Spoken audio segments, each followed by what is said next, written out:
Welcome to the project Wireless Power Transmission using copper coils. Here in this project we are using a DC battery of around 12 volts. So this DC battery voltage is given to the interfacing circuit unit, and from this interfacing circuit unit you are going to generate pulses, which is given as input to the copper coil. This is the first main copper coil from which you are going to generate pulses. So here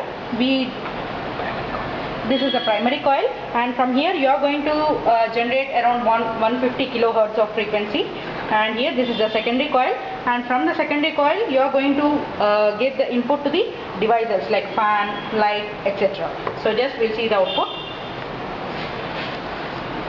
So here there is a primary coil, so from which the pulses are being transmitted.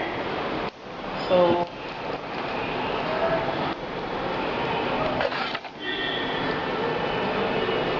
when the secondary coil comes up closer, around a distance of about 5 centimeters, you can see the DC fan which is being rotated. So as the distance being increased, you can see the decreasing of the speed. So as you go nearby to the primary coil, the speed is going to increase.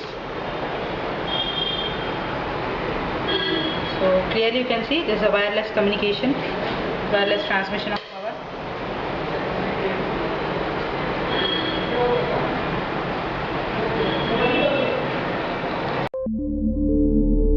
You're probably used to heading to Starbucks for a quick recharge during a busy day.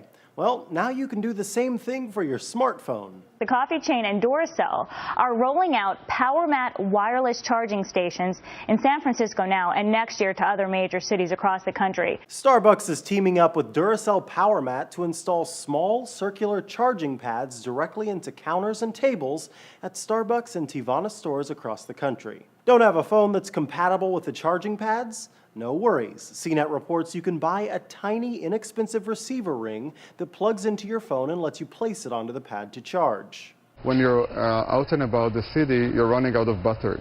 You're getting into Starbucks, you place your phone on the counter and you get a charge while you're having your coffee. This is a very intuitive kind of service. Over the next 3 years, more than 100,000 of these handy charging pads will reportedly be installed in Starbucks' 7,500 company-owned locations. Add them up and that's about a dozen per store. Gizmodo says this is a major win for Duracell PowerMat and the technology that powers its devices. The outlet points out right now there are 2 different wireless charging standards: Qi, which is backed by companies like Nokia and Samsung, and the Power Matters Alliance, or PMA, which is used by Duracell PowerMats. The Verge notes the Starbucks PowerMat program could be enough to make the PMA standard more, well, standard. Qi's technology has been embedded into a lot more smartphones than PMA's, but this could potentially change things. And the PowerMat charge pads will, of course, be a victory for Starbucks, too. As USA Today points out, the coffee giant is appealing to the techie, often youngish clientele with this new move. Not only is Starbucks eliminating the stress, it's giving customers a cool reason to linger and buy another $4 cup of its designer coffee. Duracell PowerMat's president told The Verge the company hopes to have charging pads in stores in major metropolitan centers across the U.S. by 2015. For Newsy, I'm Micah Sargent.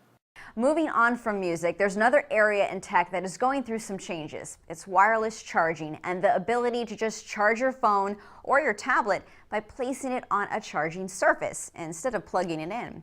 Now, there are several different technologies being used for wireless charging, and much like the battle of VHS and Betamax, or Blu-ray versus HD DVD, well, there's a battle between what Duracell PowerMat uses, which is the PMA standard, and the charging that you find in phones made by Nokia and LG.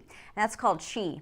Right now, the Qi standard is in more devices, but Duracell may have found a way to tip the scales. Starbucks announced that it will roll out Duracell PowerMat charging stations at tables in Starbucks and Teavana shops across the country.